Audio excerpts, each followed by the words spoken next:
Paz do Senhor Jesus, meu nome é Ediluz Faria, sou do GF Renascer e hoje eu quero compartilhar com vocês uma porção da palavra do Senhor que está lá em João, capítulo 14, verso 1 e verso 2, que diz o seguinte: Não se turbe o vosso coração, credes em Deus, credes também em mim.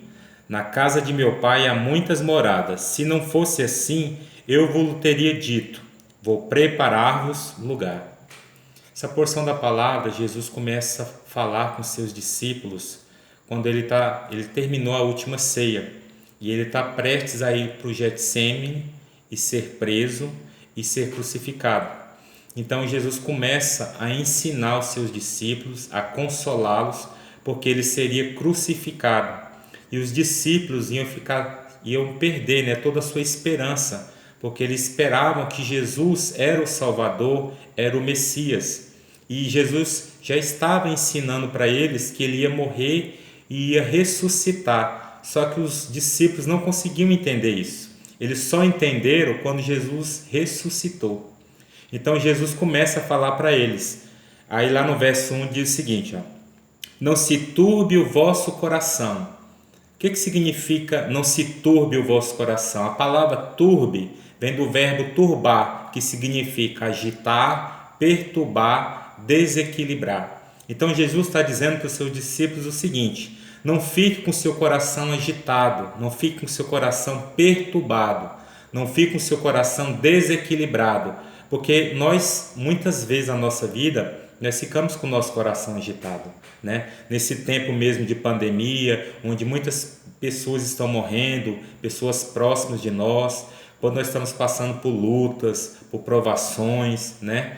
Então, nosso coração ele fica agitado, ele fica perturbado. E foi exatamente isso que aconteceu com os discípulos. E o que Jesus disse para os seus discípulos? Não turbe o vosso coração, mas credes em Deus e credes também em mim.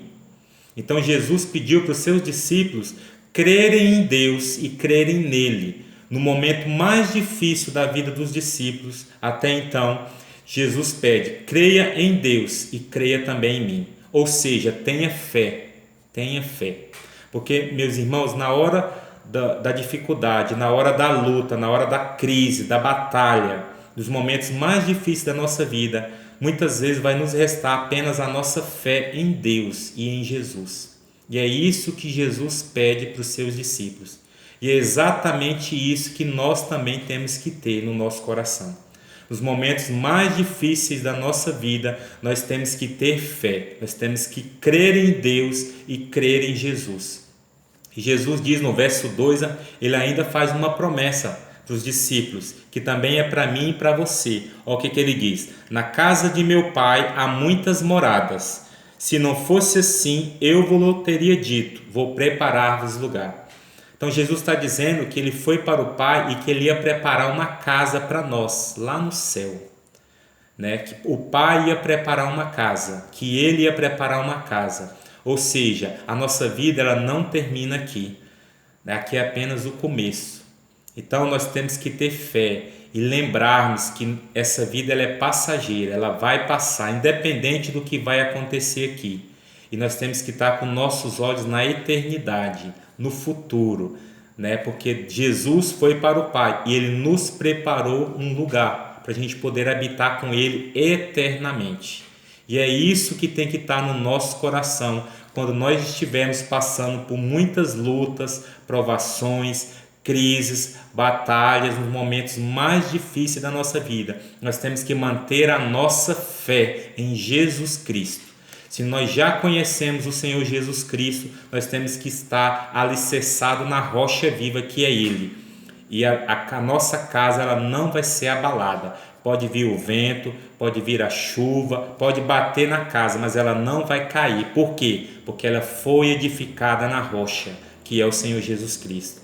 E se você, meu irmão ou minha irmã, ainda não tem Jesus, então que você aceite Ele como seu Senhor e Salvador. Então você vai conseguir passar por todas essas lutas, por todas essas provações. Por quê? Porque você não está só. Lá em João 14,16 diz o seguinte: E eu rogarei ao Pai, e Ele vos dará outro Consolador, para que fique convosco para sempre, Quem é esse outro Consolador? É o Espírito Santo.